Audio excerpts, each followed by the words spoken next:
Hi there, folks. Welcome if you're just joining. We're going to be starting in just a few minutes. We're going to allow some time for people to come in here.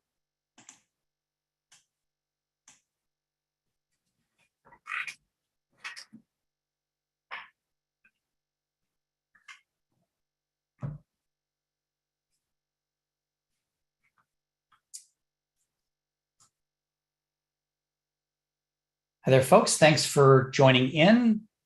We're just giving people an opportunity to get in here, and we will get started in just a moment.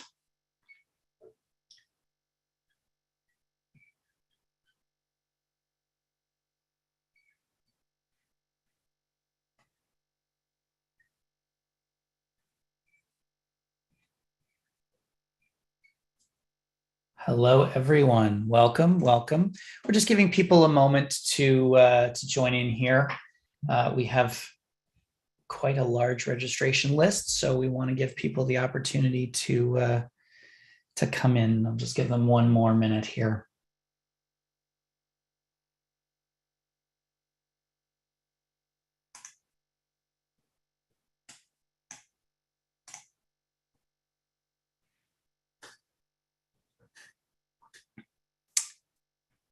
All right, folks, I'm going to get started. Thank you so much for joining in today. I appreciate you joining us, and it's a pleasure to be with you today for the session, the ABCs and 1, 2, 3s of LGBTQ2+ inclusion. My name is Michael Bach. My pronouns are he and him, and it's an honor that you have all taken the time to join me today. Not to brag, but we had over 2,000 people registered for this little event. So either there's nothing left on Netflix, or there is clearly a desire for this content. So thanks for being here. If you are having any technical issues with today's session, I'm just going to ask that you send a message in the chat to the host. Simply select host from the drop-down menu before sending your message. However, I will not be helping you. I am helped today by my wonderful friends at Bold Women Brands, Brooke, Caitlin, and Moira, who will be happy to assist you. Before I go on, I want to acknowledge that I'm coming to you today from the traditional territories of many nations, including the Mississaugas of the Credit, the Anishinaabe, the Chippewa, the Haudenosaunee, the Wendat peoples, commonly now known as the City of Toronto. That honoring the traditional territories of the Indigenous peoples of this land was one of the calls to action of the Truth and Reconciliation Commission's report. But in order to do this properly, we need to understand the history of the lands we occupy. As such, I'd like to encourage you to download an app called Whose Land. It's available free for Apple or Android. If you're on BlackBerry, maybe an upgrade. Or you can go to their website at whose.land. Unfortunately, this only works in Canada and in parts of the United States. So if you're joining us from elsewhere, I'm afraid this won't work for you. But what I love about this app is that it uses the GPS in your phone, tablet, or computer to identify where you are in the country and tell you what are the traditional territories that you occupy, what are the nearest First Nations to your location, and what are the treaties and agreements related to those lands, if any exist. It also uses video storytelling to talk about the importance of traditional territory acknowledgement. I'd encourage you to learn more about the lands that you call home, as we all have a role to play in reconciliation. Now, before I go into today's conversation, I feel like I need to say this. I need to remind everyone that today is an opportunity for learning and dialogue. But in order for us to do that, we need to be respectful of one another. Events like this may have the potential to attract people who are here to be disruptive and disrespectful. If that's what you're here for, just know that I have 3 pretty tough bouncers who will happily eject anyone from the session if they choose to use language in the chat that is disrespectful, homophobic, transphobic, or biphobic. That isn't to say that we can't have a healthy discourse. We absolutely can. I don't expect everyone to agree with me or the panelists, but we must do that in a manner that is respectful. Now, some of you know me, but some of you don't, so I'll take a second to introduce myself. I'm the CEO of CCDI Consulting, and I've been working in the areas of inclusion, diversity, equity, and accessibility for over 17 years. Previously, I was the head of diversity, equity, and inclusion for KPMG's operations in Canada, and I was the Deputy Chief Diversity Officer for KPMG globally. There's only one piece of information on this slide that really is integral, and that's that I have a postgraduate certificate in diversity management from Cornell University. And why that's so important to today's session is I'm still paying it off. So I need to keep mentioning it until it's fully amortized. In addition to my professional work, though, I've been a community activist, I put that in quotes, for over 30 years, specifically working in the LGBTQ2+ space, as well as with people with disabilities and newcomers. I am also the foolish author of not 1, but 2 books. My first book, Birds of All Feathers, Doing Diversity and Inclusion Right, came out in August 2020 and is a Globe and Mail, Toronto Star, and Amazon bestseller, and recipient of the Silver 2020 Nautilus Book Award in the category of Rising to the Moment. And thanks to all you lovely people, hopefully my new book will be a success as well. That book is called Alphabet Soup, The Essential Guide to LGBTQ2+ Inclusion at Work, and it's available today. That's right, today is my book's birthday, and I have the stress marks and sleep deprivation to prove it. If you'd like to know more about this soon-to-be best-selling and award-winning book, please go to alphabetsoup.lgbt to find out where you can pick up a copy. I'm going to be doing a draw for 50 people to receive a free copy of the ebook of Alphabet Soup, and we'll be doing that after the session, and winners will be notified by email. I would be remiss and probably unemployed if I didn't mention the organization I work for. I work for CCDI Consulting, not to be confused with the Canadian Centre for Diversity and Inclusion. We are related, but separate. While I am the founder of both, I only work for one now. CCDI Consulting provides consulting services in inclusion, diversity, equity, and accessibility to employers large and small, local, national, and international in all sectors. You can learn more at our website at ccdiconsulting.ca, or you can connect with us on social media. We are at CCDI Consulting. Now, enough of that. Let's talk about today's session. So today is going to be broken into 2 different pieces. First, I'll be doing about 15 minutes establishing a foundation of information about sexuality and gender. Think of it like LGBTQ2+ 101. For some of you, it will be very remedial. However, it's really important that every one of us has the consistent understanding so they can follow along in the second part. The second part will be a 30-minute discussion on LGBTQ2+ inclusion from a firsthand perspective. I have 4 wonderful people who are joining me for a roundtable discussion. They are all leaders in the field of inclusion, diversity, equity, and accessibility, and they're also happen to be members of the LGBTQ2+ communities. We will, of course, allow some time for questions for all of you, so I hope you have some. If not, we will be doing a reading of Chekhov's Cherry Orchard. I'm kidding. I don't know where that came from, but you'll have questions. I'm sure you'll have questions. I want to let you know how you'll be able to ask questions before we get into it. So if you're joining us via Zoom, you will see a button that says Q&A. It may either be at the top or the bottom, depending on how you're accessing the session. You click on it, you type your question. You can do that anytime during the session. Your questions go into a queue, and we will get to them later in the session. Please do not use the chat function to ask questions, because we won't be looking at that. And if you're joining us via the live stream, I'm afraid we're not able to take questions from you, but you can always connect with me on social media. I'm at the Michael Bach. I'm going to start by answering the question I always get asked, and that is, am I going to share my slides? The answer is yes. You'll be receiving a follow-up email after the session, which will include a link to download a PDF of the slide deck, as well as a recording of this session. With that, let's get started. I want to start with the terminology. It's important that everyone understands what we're talking about when we say LGBTQ2+. This may be rudimentary for some of you, but it's imperative that we're all on the same page. If you don't understand what the letters in the initialism stand for, you're going to struggle with the rest of today's presentation. Fun fact, you're going to hear me say initialism quite a bit instead of acronym. That's because LGBTQ2+ is an initialism, not an acronym.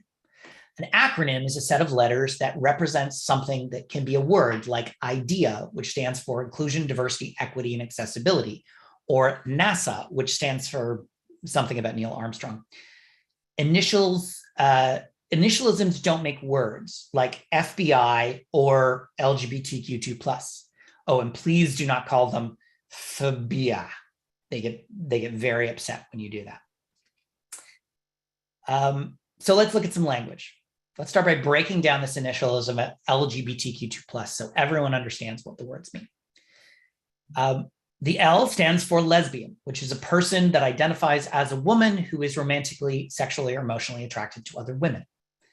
The G stands for gay, which is intended to describe a person who identifies as a man who is romantically, sexually, or emotionally attracted to men. At times, we sometimes see women and people from various genders, often older people who still identify as gay, as they're not necessarily comfortable with the terms lesbian or any of the other terms in the initialism. The B stands for bisexual, which is a person of any gender who is attracted to one or more genders. The T stands for trans or trans-identified, which is a person who does not necessarily identify with the sex that they were assigned at birth. The term trans-identified, or just trans, is an umbrella term meant to include many different genders and was adopted to be more inclusive of people who are gender diverse beyond people who are transgender.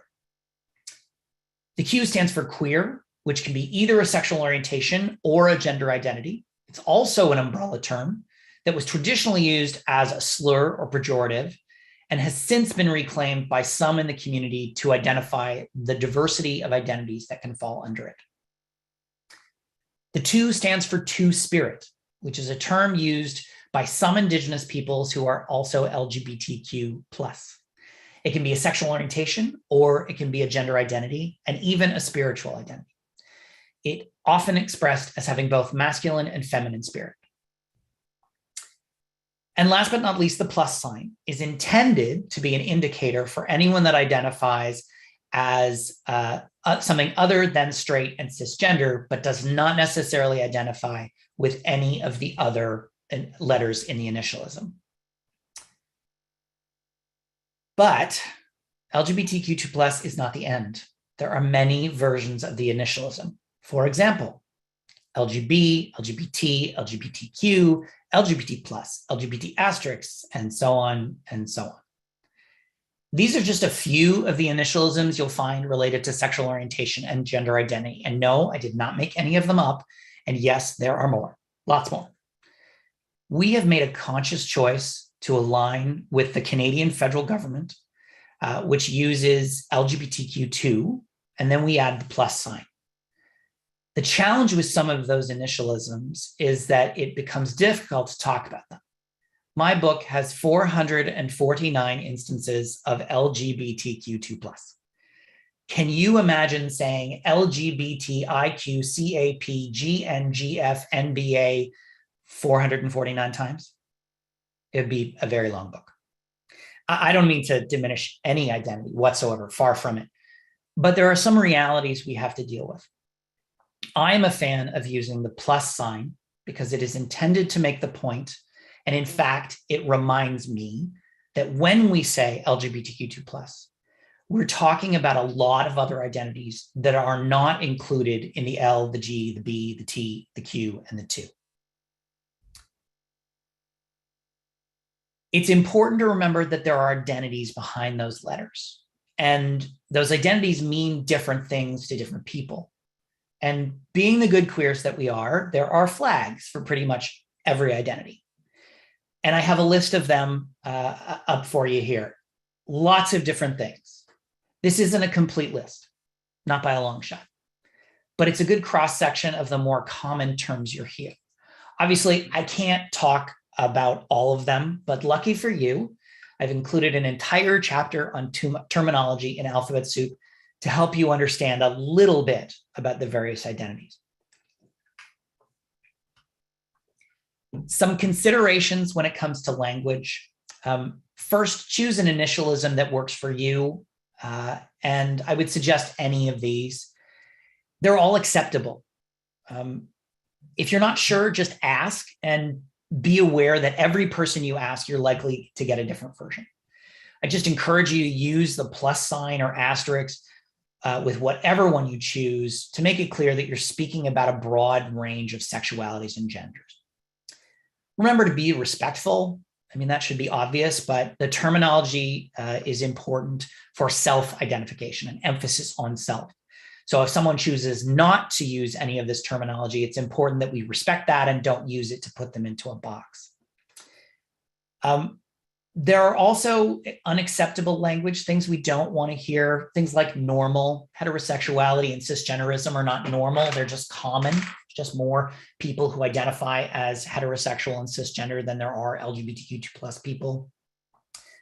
Using the term gay is fine if you're referring to a person who identifies as gay. I identify as gay, but it's not okay to say things like gay village or gay pride. Gay people don't have their own pride festival, although that's debatable.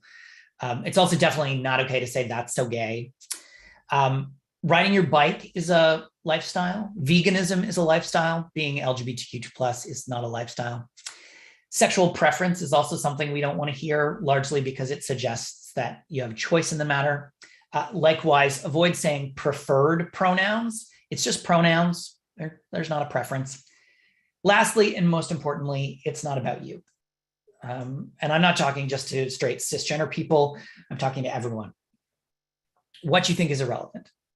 It will not change the fact that I'm gay and gender nonconforming. Whatever your opinion is about a person's identity is just that. It's your opinion. Keep it to yourself. Your job as an ally is to educate yourself and support your friends, family, and colleagues however they need you to.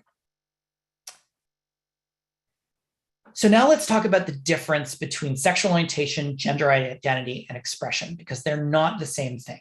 So what's the difference? This is a model called the Gender Unicorn, and it was created by Trans Student Educational Resources. It helps to explain the differences very simply, and it's available at transstudent.org/gender. I'm going to start with sex assigned at birth. This is a biological assignment. At birth, doctor, nurse, doula, whoever looks down at your genitals and makes a declaration, male, female, or in about 1% of the cases, intersex. Intersex is a person who is born with some semblance of both male and female reproductive systems. This can present externally or it can be internal and not visible. Intersex is an umbrella term that covers a number of different variations. Gender identity is how a person identifies. It's what a person feels versus what they see in the mirror. They may or may not identify with the anatomical sex that they were assigned at birth. This is also a spectrum. Gender expression is how a person presents their gender. This includes dress and demeanor and how those presentations are interpreted based on gender norms. Lastly, emotional attraction and physical attraction are not the same thing either. It's entirely possible to have emotional attraction to a person, but no physical attraction, and vice versa. It's possible to have little or no physical attraction to anyone, and the same is the case for emotional attraction. As you can see, when we're talking about sexuality and gender, there are a multitude of considerations. With that, I just want to leave you a few tips before we go to questions. First, understand this is not a binary. Sexuality isn't a binary, gender isn't a binary, even sex assigned at birth isn't a binary. It's not as simple as you're either straight or you're gay. It's difficult for some people who are truly straight and cisgender to get past the idea that this conversation isn't about the binary. It's important to let it go. Everything is a spectrum. sexual orientation, gender identity, gender expression, sexual attraction, romantic attraction. Each person gets to decide where they are on that spectrum. Remember that gender identity is not the same as gender expression. Gender expression is not the same thing as sex. They are interrelated, but they are not the same thing. The same goes the case for gender and sexual orientation. Unfortunately, we've confused things because we have the L, the G, the B, and the T. The LGB are exclusively sexual orientations, and the T is exclusively a gender identity. Then we add the Q and the 2, and they can be either gender identities or sexual orientations, or both, but they're not the same. The terminology we're talking about is interrelated, but not interconnected. You can have one without the other. I've said it before, mostly to my husband, but it bears repeating. This is not about you. If you find yourself confused and thinking to yourself, oh, I can't imagine why anyone would want to go through a sex change operation, it's important to realize that people are different and experience life differently. What you think or feel has no bearing on a person's identity. What matters is that you respect who a person is. With that, very brief primer, I am delighted to bring my guests for a wonderful panel discussion. I have some pretty amazing people who have been conscripted into this conversation, and I'm lucky to have them in my life. Once I'm done introducing them, I'll stop sharing my presentation so you can see all of us. We have Pharrell Hall, whose pronouns are he, him. He is the Chief Inclusion Officer for 9 Story Media. Lenore McAdam, whose pronouns are she, her. She is the head of Diversity, Equity, and Inclusion for Chorus Entertainment. We have D.S. Shepard, or Shep, whose pronouns are they, them, who's the Senior Manager of Equity, Diversity, and Inclusion for Equitable Bank. And last but not least, Steve Yan, whose pronouns are he, him, who's the Director of Diversity, Equity, and Inclusion for BDC. And I welcome them all to the discussion. Hello, hello. Hello. Hello. Well, hello. Thank you so much for joining me. So I'm gonna lob a question, and we're just gonna go around and feel free to anyone to answer. So, as members of the LGBTQ2+ communities, can you share a story about your experience with LGBTQ2+ inclusion in the workplace? And why don't we start with Lenore? Okay. Thank you. Thanks, everyone. And hello, everybody. I've been seeing some familiar names popping up in the chat. Let's see. I've been thinking about, there's so many stories to share, but one that I like to share is, so I spent 10 years at Deloitte, Canada, up until 2020. And for the last couple of years there, I was their national inclusion leader. But before that, I led the LGBTQ ERG at the time. So Michael, I think I actually got this term from you. I had a day job and a gay job for the first 8 years that I was at Deloitte. And in that role, around 2015, we decided with our ERG that we wanted to put together the first set of transitioning guidelines for the organization. And it was a very policy-driven activity. And it was, we didn't get pushback in the sense that people didn't want to do it. We just got pushback in the senses, but there are no transgender people here at Deloitte. So why would we need to do that? And we said, of course there are. We had all the conversations you'd imagine. And it was just this 18-month to 24-month slog where we were, kind of putting together this big policy. And we did it. And honestly, if I look back on it now, I'm sure I'd think it was an imperfect, terrible document. But, just getting it done and having this policy, within 6 months, 3 people came out as trans, and of course, and it just became more normalized. But what it really spoke to me is everything we do is important. The events, the speeches, the flags, like all that. But big, dumb, old, boring policy stuff can also be so important too, right? It lays that groundwork, for some tax partner in Northern Alberta whose kid comes out as trans, he can think to himself, don't we have a policy on that internally at the biggest accounting organization in the country? And so that for me was a really big learning of the power of all the different pieces of the business spectrum. Yeah, absolutely. Thanks, Lenore. Steve, what about you? I'm going to piggyback on that, Lenore. I think I truly believe every little thing that we do, it may not seem such a big thing, but it makes a profound impact on people's lives. So I'm going to go way, way back. Not going to tell you the year because then you'll do the math and figure out my age and all of that. But I'm going to have to say that it happened many years ago when I first started our first LGBTQ2 plus ERG, and I gathered a group of people. I think some of the folks didn't feel comfortable being on the committee itself or just being a part of an ERG because they said, if I live my full life pretty good, I can go covert. It's fine. But so we started the work. And then interesting enough, during the holidays, I invited all of them to come and I asked them to bring if they wanted, they can bring their partners, significant others, important people in their lives. And so there was one gentleman that was there. He came up to me and he said, I just want to tell you something, Steve. Thank you. And I said, why? And he said, well, because out of the 30 plus years my husband has worked for this company, I have never been able to go to an event. And this means so much to me that I can do this and proudly sit next to him. And that at that moment, I knew that even though I had, I challenged myself and I told Michael, all of you, this is the first time I'm actually doing a public LGBTQ2 plus panel. And I've done many internally, but never externally. And so that kind of told me that it's okay. And that the work that we're doing, no matter how people may not tell us directly, and we'll do things and people just see rainbows and all of that. And we do, like you said, policies and all that, but it does make an impact on people's lives.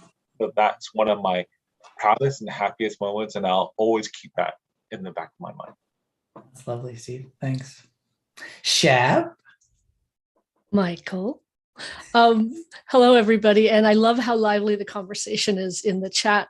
It is both beautiful and distracting. So I'm trying to remain on topic. Yes, I'm doing this. I'm not looking below. That's right. That's right. Yeah, I mean, an incredibly beautiful story that was so meaningful to me that I can share is I moved across the country to do this leadership work of equity, diversity, inclusion at EQ Bank. And when you move across the country for a role, it's scary enough, right?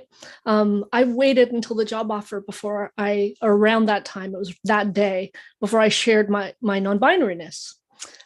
Because it's still scary to out yourself and worry about what the effect that might have on you. And not only was I completely loved in that moment, but the first day on the job, I haven't even taken my jacket off. And everyone had been practicing my pronoun, I learned before I got there. And when I first arrived, my boss, who's the Chief Human Resources Officer, she grabs me by the shoulder. I haven't even sat down. And she pulls me into her office and said, tell me how I add my pronouns to my signature. And right away, that was so meaningful and so clear that I could be my authentic self. And I showed her. And then without any communication with our CEO, Andrew, added his pronouns to his signature a couple of days later. So talk about feeling honored for showing up as yourself. Yeah, it really, the impact of that moment cannot be underestimated. And people think it's a really small thing, but it sends such a strong message. Sorry, Pharrell, what about you? Thank you, Michael. So it's great to be here and love all these stories. So I'm going to name names in good ways.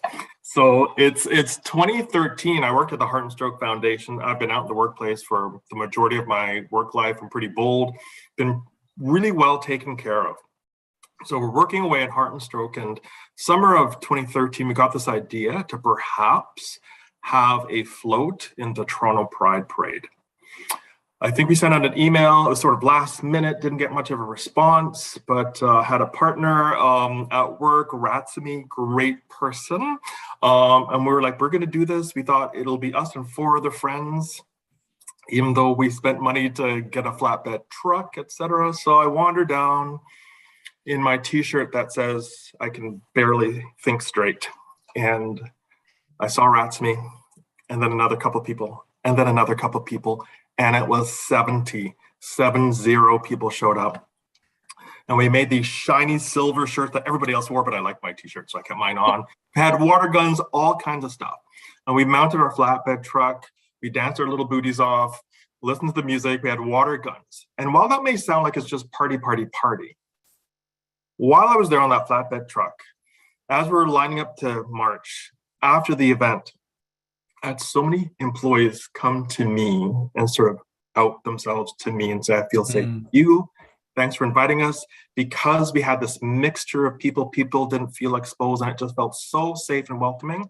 And I've never had a prouder moment with my organization. So thank you, Heart and Stroke, for doing that. And it was a great experience. That's beautiful.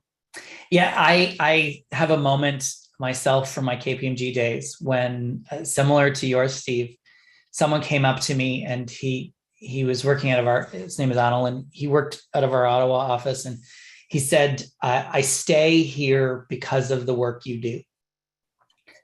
And it was because he was gay, he was a person of color, and he was able to just come to work and do his job and be respected for who he was. And I think about that all the time as that moment that I went, right, this does matter. What we're doing matters. And it's really important. So all of you, now that you're working professionally in inclusion, diversity, equity, and accessibility, how does your personal identity impact your professional work?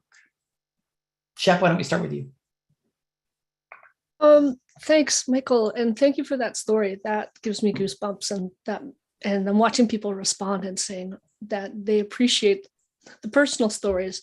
I think as people who have been LGBTQ for a long time, or I'll speak to that myself, you've had to put yourself out there and be at risk a long time, so that others don't have to be as at risk, unless you live in Florida or, but I'm not going to go there. Let's not go there. Okay.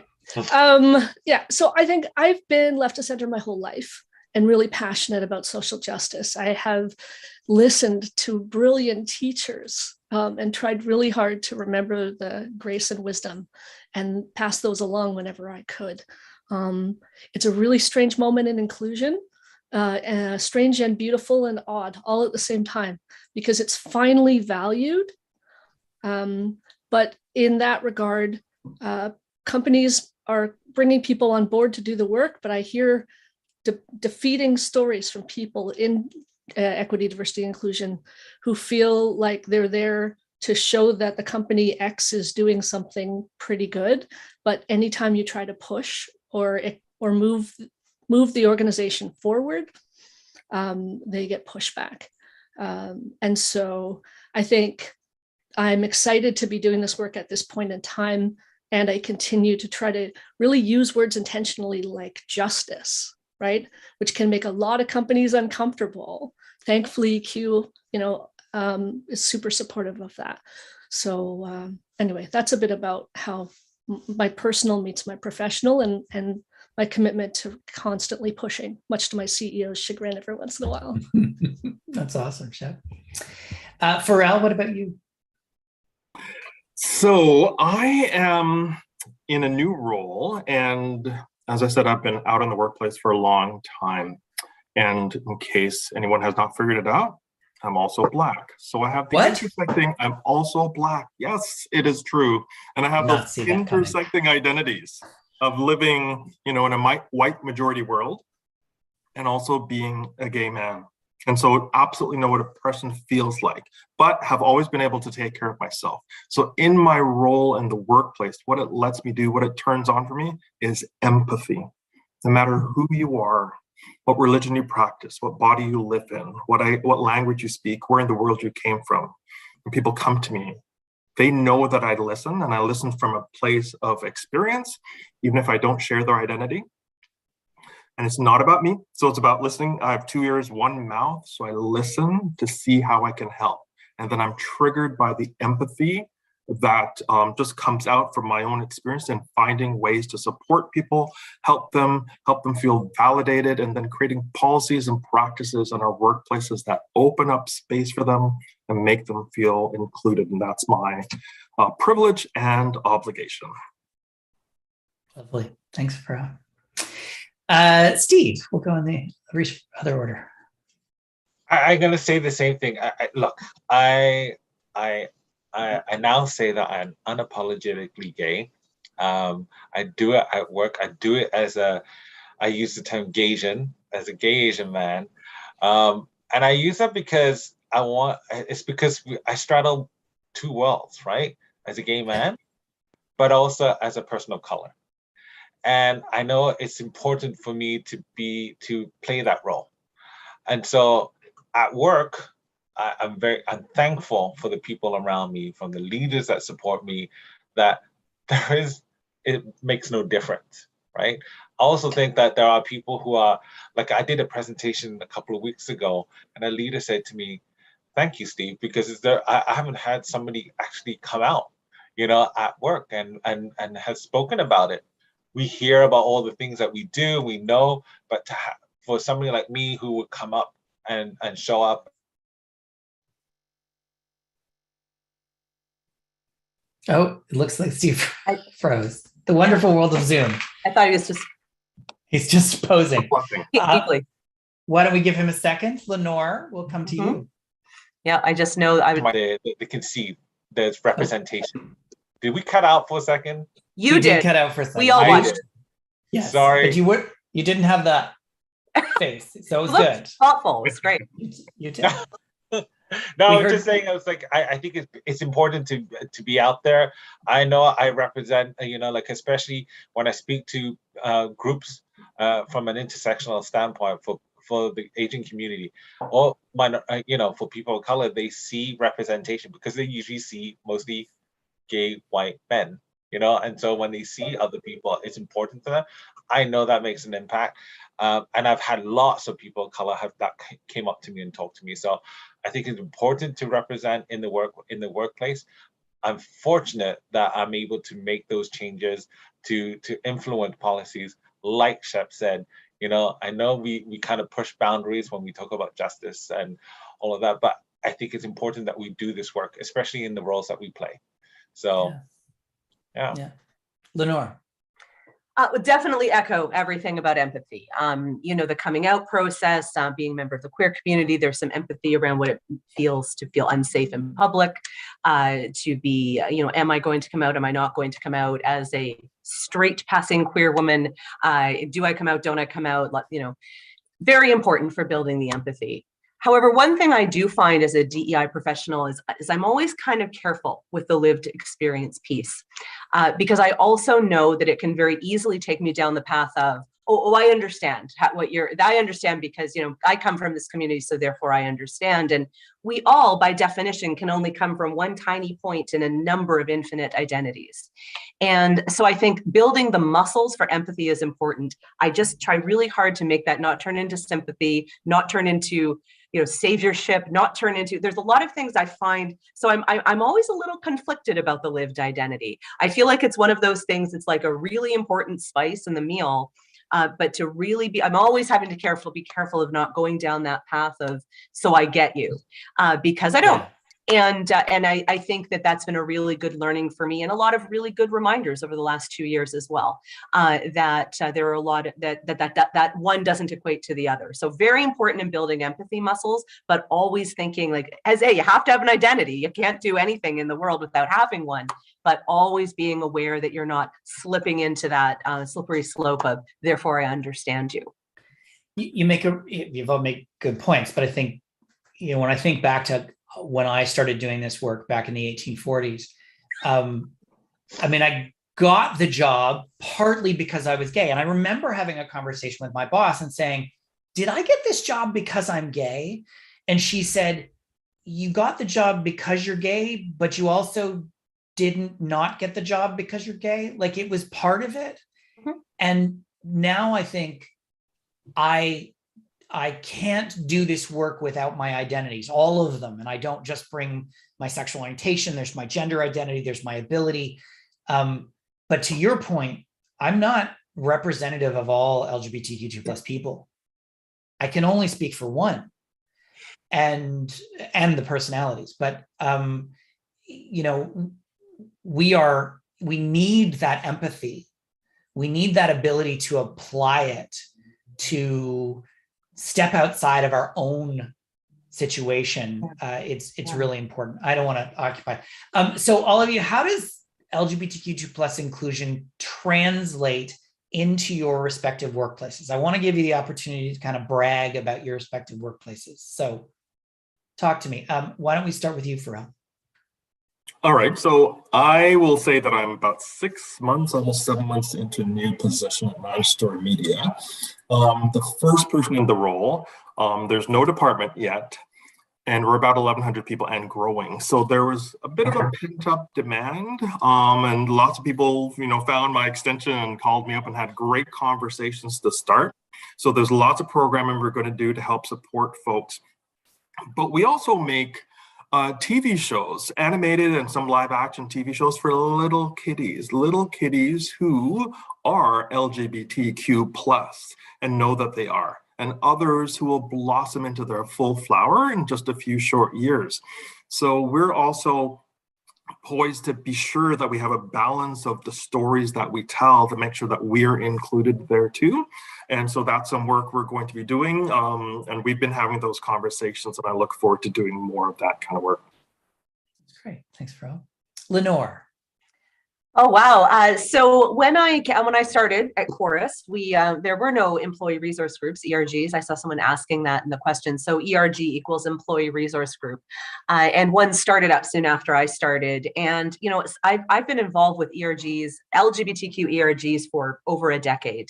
And, there was a small part of me that had a little bit of what could I possibly have to learn about this process? I've been doing this for so long. And I was not only blown away by how much I had to learn still about building it from the ground up, but I continue to be blown away every single day by what I still have to learn, and the energy and the passion. I think a few of them might be on this call right now, because I think I saw a couple names there of our co-chairs and our steering committee out of Chorus, which they've adopted 2S LGBTQ. We have had some great events. Those things are amazing. They really are amazing out at Chorus, yes, Bailey. But it's more just bringing the awareness, like it's from the gender spectrum, what there still is to learn there, what there still is to learn about.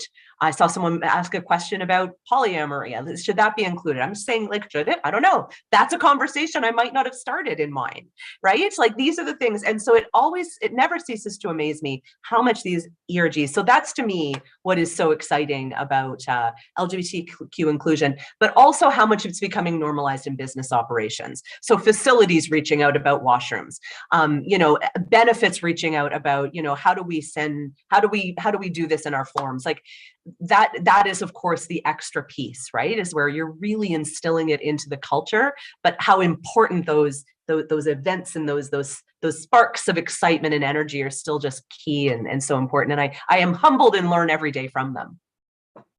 Fantastic. Thanks, Lenore. Yeah. Shep. It's hard to beat any of those answers, not that it's a competition. Really love hearing what everyone is doing, I have to say. I'd say, as much as I joke about our CEO, the look on his face when he sees me coming, because I'm usually asking for money or to push a boundary, and boy, I've never felt more respected. And having someone be really, really authentically involved. And with that, with the CEO's excitement around this, those of us who are doing this work can actually move things forward in a way that has sometimes been really slow to move forward until recently. And so, I think one thing is, I know, and our organization knows, that our ERGs are experts in their own lived experience. It's only people of lived experience in each ERG. They are the leaders of everything to do with that. If it's the LGBTQ group, Proud at EQ Bank, or any other of your examples, there are valuable consultants. So when something is needed, we go right to the ERGs, and they lead us. And another way that they're leading us is, I'm working on our next Equity, Diversity, Inclusion 3-year plan. And as a part of that work, I met with every ERG and asked if they could submit their own 3-year plan goals through the lens of each of their own lived experiences. And so that's absolutely a part of how we're moving forward. It's not just my decision or our CDO's decision to make. It's those people who are experts in their own lived experience and passionate about it. Fantastic. Steve? Lots of great things. Look, I've been here for nearly 2 years. I will say that we BDC with 2,500 strong. They had an established ERG, but I think that this has really evolved over the last couple of years. I joined the group. I was the only person of color in the group. That has changed. Where now there was no female representation. Now we have representation across the spectrum, more intersectionality, I would say. So that happened. It's also helped change the way we look at our, people are now more comfortable choosing to use their pronouns, both at work and outside, externally. I get questions all the time from leaders asking me, okay, Steve, did I get this right? And I want to help them. I really think that's evolved. Right now we're working. There's something that we did was inclusive writing. So all the guidelines that we created internally, because we had consultations with different folks, and it wasn't even me who asked for it. It was really our marketing team saying we can be more inclusive in the way we communicate, both internally and externally. Also influence how we do our advertising. So I was really proud to see that. Go check out our billboards. You'll see the inclusive writing. It shows up more on the French side. So we spent a lot of time really understanding that, and the team took the time, and that's evolved. So you're seeing the changes. It's not I was a part of it, but then you're seeing all the other business units coming together and saying, you know what, we are going to lead this work, and it doesn't have to be Steve doing it. And we're seeing those changes. Benefits also. Benefits is making a big difference for us to be truly inclusive. And then the last part was saying attracting talent. I mean, everybody knows it's the war for talent, but now we're partnering with specific organizations where we can truly support the LGBTQ2+ community and attracting that talent. And they're seeing it, because of all the things that we're doing externally and internally, that people are talking about us. So I'm excited to see where we go, because there's so much more we can do. I can certainly learn from all of you here, because these are the brains, and I love to see the representation, right? So I learn from my colleagues, these panelists here, and the people who are attending today. That's really important to me, for us to continue evolving and pushing more and testing the limits that we can do. Fantastic.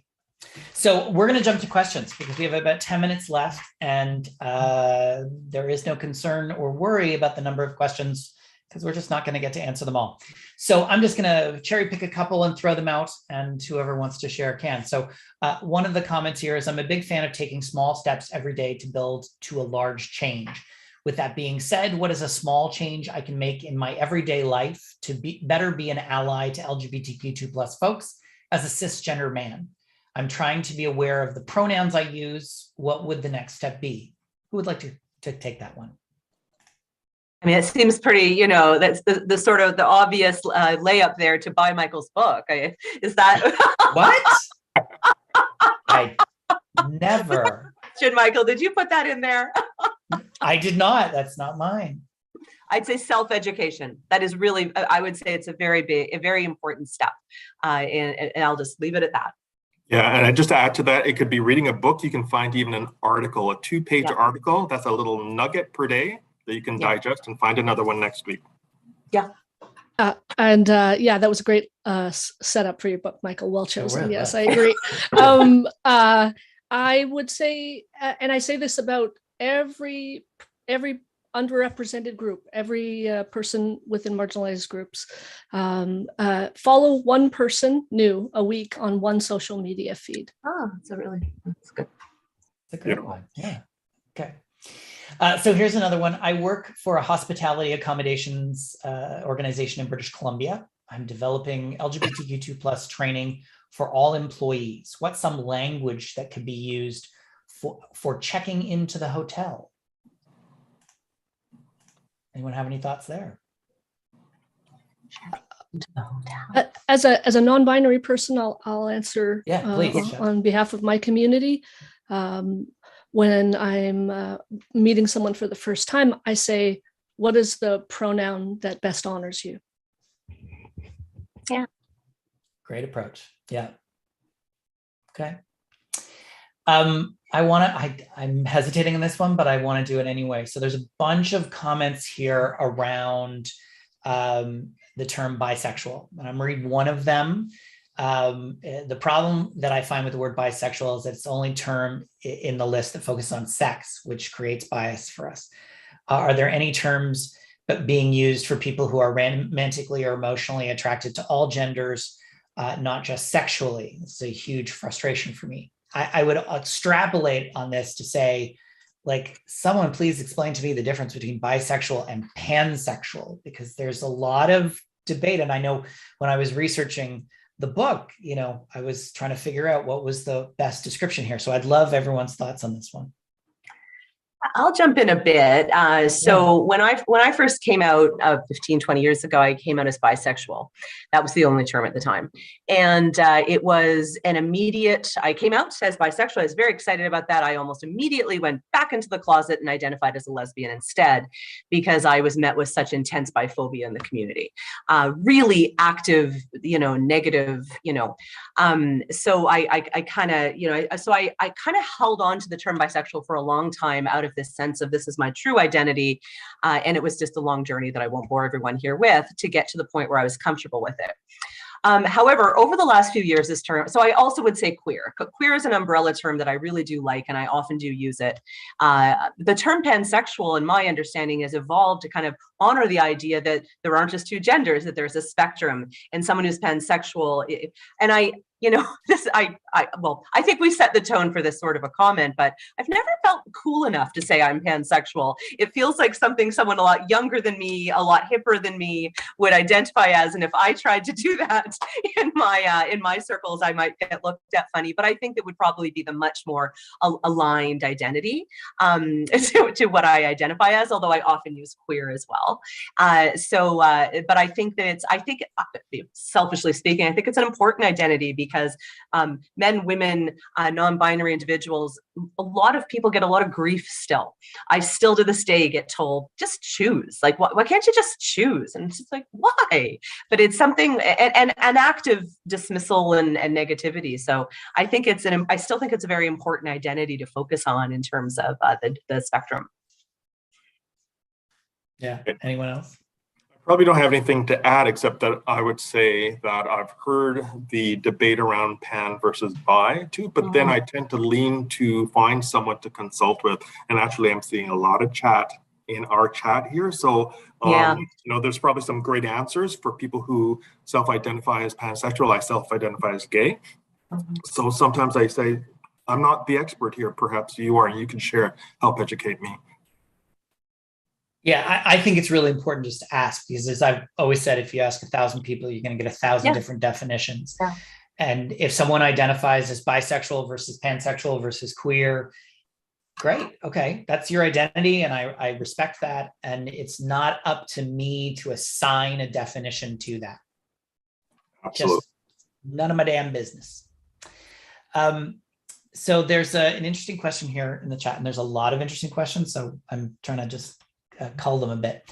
So my partner's mom is 71 years old, and she refuses to understand how pronouns work and why they are important. She simply refuses to even try to wrap her head around the concept. How do I respond to her lack of willingness to accept all people and be an ally? I myself am still learning and worry about accidentally saying the wrong pronouns, but I'm committed to continuing to learn and be an ally. So anyone care to comment on that? Yikes. In our we've made internally an unconscious bias and anti-racism course, and within that, I tell a story about when I was young. My aunt's husband passed away, and she changed her name to a different name. And my mother was her sister, and she could not use that new name. She was very angry at it, and I asked my dad why it was so easy for him to utilize that new name. And he looked at me like I was just out of this world. He said, because it makes her happy. And that is a story I share, and somehow people get that. And then the second thing is an exercise. If people are not getting it at work, or they're struggling, or they think it's silly, I challenge them to, for the next meeting they have, to use the wrong pronouns for themselves and each other. And then they feel it in their bodies. That doesn't fit me. So that's my thoughts on that. Yeah, I've gone through those exercises myself, and I think it's important. I use the example of Muhammad Ali, who was born Cassius Clay, and he changed his name when he converted to Islam. Do you think anybody called him Cassius after that, except his mother? And not if they wanted to keep their teeth. So we change names all the time. When we get married, sometimes people change their names. It's entirely possible to do that. Anyone else have any thoughts? I have 2 words, 2 P's. Please. Persistence and practice. Just like anything else, you're not going to be great at riding a bike, riding a horse without practice. So just remind someone, persistence, and do it again, practice. Great. Can't add to that. So we have one, I'm going to do one last question quickly, and I think it's an important one. What advice do you have for individuals early in their EDI careers? And in line with that, how do you manage burnout? This isn't specifically LGBTQ, but that is the quick question. I want the rapid fire answers. How do you fix that? Oh, I guess I'll start. So Sure, early in the career, you know what? The answer to both of those is surprisingly similar. Meet other people in the field and talk to them and learn from them, because EDI can be a very draining field to be in, and you need community around you. There's very little structure out there in terms of education and certification to train you to take on this very emotionally taxing work. So find your people, both of this. Find your people and lean on them and learn from them and give each other support would be my quick answer to that. That's a great answer. Anyone else? I'll piggyback on that. I really think that you just have to keep an open mind. I know a lot of people have been reaching out to me to start doing the work, and they want to get involved. I certainly believe there is formal training, certifications that people can do. It's a good way to start, but it's really to have those conversations and really try and get involved and try and do something that's out of your comfort zone. You know, a lot of people, because they sit on an employee resource group, they think that, well, I can just do EDI now. And it's more about challenging them to see from different perspectives, and recognizing that you may have your own personal biases in these spaces. So I say keep on learning, keep the conversation going, get involved in different ways. It doesn't have to be a formal EDI role. You know, get involved in whether it's an employee resource group or doing a project and bringing that diversity lens to it. So keep plodding on, but there's lots of opportunities right now. Yeah. Well, thank you all for a conversation. This has been a great discussion. I want to very much thank my guests, Lenore, Shep, Steve, and Pharrell, for joining us for today's conversation. Thank you so much for taking the time. Thank you to Bold Women Brands. Brooke, Caitlin, and Moira have been frantically working in the background and making sure that my head doesn't explode. I also want to thank my publishers at Page 2, Trina and Jesse. I know some of the Page 2 crew are on here. They're based out of Vancouver. Fabulous organization. I could not do what I do without them. And thank you to everyone from CCDI Consulting. I know some of them are on here, and I have an amazing crew working with me there. And last but not least, thank you to all of you for joining today's session. We've had over 1,300 people. So obviously there's a lot of demand for this conversation. I pick up a copy of my book, brand new. The ink is still drying. You can find out where to get it at alphabetsoup.lgbt. Like I said, we're going to be doing a draw for 50 people to get copies of the ebooks. You'll get an email about that if you're successful after that. And last but not least, please do connect with myself and CCDI on social media. I am at the Michael Bach, and CCDI Consulting is at CCDI Consulting. Thanks very much, and enjoy the rest of your day. Thank you, everyone. Thanks for joining. Thanks, everyone. Michael. Take care. Thanks, everyone. Thanks. Bye. Bye-bye.